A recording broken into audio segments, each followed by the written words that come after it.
years. Charlie, get up here. He's a relentless son of a bitch. Won't stop till he finishes the job.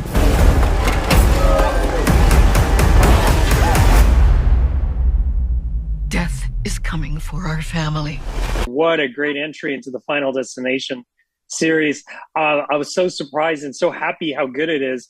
I'm going to throw this out to the both of you, Zach and Adam. So you set a world record, I think, for the oldest person set on fire. Is that true? Is that in the Guinness Book of World Records?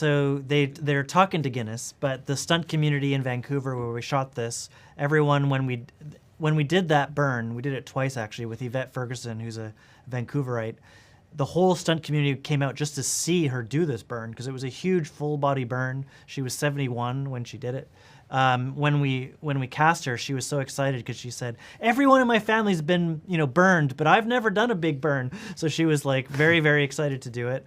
And they've been checking with the Guinness people to kind of verify. Yeah, I it. guess it's a long process to get it approved by Guinness, but That's right. they're in contact with them. That's right. Grandma, what's happening to us? Years ago, I had a premonition that started it all. I saw what death was about to do.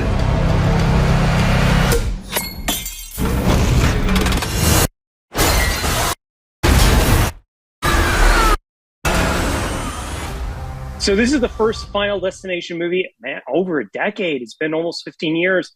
To you both, Adam, you can kick it off. But, what did you love about the Final Destination movies? And why did you want to take a stab at reviving it? Well, Final Destination is so iconic and sticks with people because it really brings anxiety to life. It sort of says, what if your anxieties, those things that nag at you, were actually real and deadly? And I think that's why it's stuck with people for so many years. But as filmmakers, what got us really excited is that it's such a unique horror franchise because it doesn't have a visible antagonist. It doesn't have a guy in a mask with a knife going around killing people or a monster in the woods. The death that's on screen is created by the filmmaking.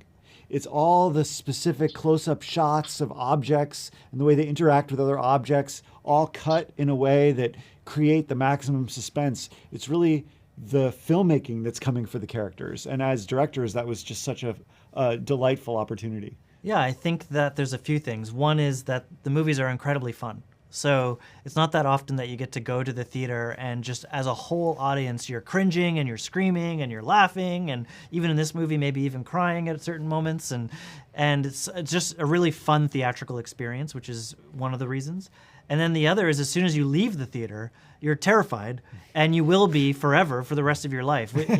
We call it, when we're brainstorming things to put into the film, what can we ruin for people? Meaning, after you see this movie, every time you see a lawnmower or a cup full of ice or whatever it may be, even a penny, you'll never look at that penny the same way again after seeing this film, and that's just what sticks with you to the point where it becomes part of the culture. And when things that happen in real life that aren't even related to Final Destination have weird, circumstances around them, people say that's a Final Destination situation, and that's just a testament to the sticking power of these movies.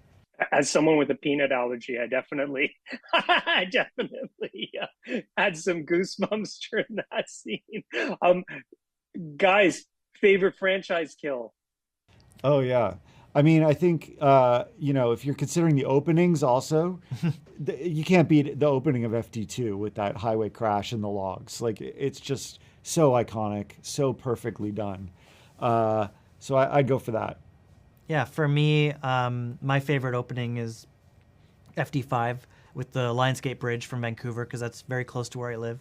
And that bridge was under construction for a long time and had big holes in it, just like you see at the end of beginning of FD5. It was very similar. And so every time I drive across that bridge, I think about that. We actually had to do that when we were making the movie. We drove with the entire crew in a bus across that bridge multiple times when we were scouting and stuff. And it was always so surreal to be in a bus with the crew driving over that bridge.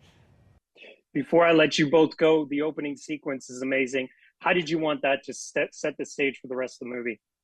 Wow, we had such a fun time building that over multiple years. It took a while to kind of figure out all the details, but basically, we wanted to tap into a visceral fear of heights. I happen to have a fear of heights, so it was really cool to be able to bring that to the big screen and make people feel like they're falling off this building, 400 feet in the air. Zach actually took a trip to the CN Tower for research and came back with a lot of inspiration from that experience. Yeah, I took a friend of mine who had lived in Toronto his whole life but never been up the CN Tower because he was afraid of heights. So I took him with me and used him as my inspiration of all the different things that triggered him. I said, oh, oh, oh, oh.